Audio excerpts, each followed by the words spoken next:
Kapag malungkot ka, ikwento mo sa Diyos. Dahil kahit hindi mo sabihin ng buo kung ano ang nangyayari, naiintindihan niya ang puso mo. Alam niya ang bigat na nasa loob mo. At alam niya kung paano ito pagagaanin.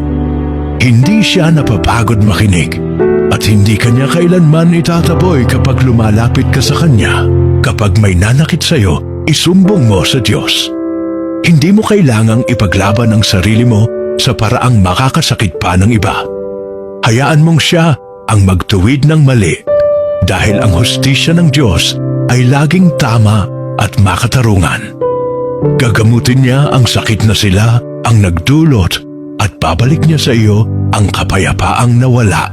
Kapag may gagawin ka, patulong ka sa Diyos.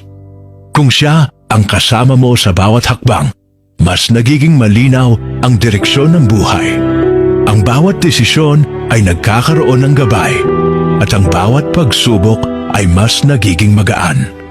Huwag mong ilayo ang Diyos sa plano mo dahil wala kang planong mas gaganda kung wala siya.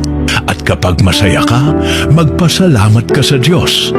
Dahil ang bawat ngiti, tagumpay at magandang nangyari ay patunay na kumikilos siya sa buhay mo. Ang mga panalangin mo kahapon, ngayon mo na tinatanggap. At ang Diyos nalulugod sa pusong marunong tumanaw ng pasasalamat. Amen? God is good all the time.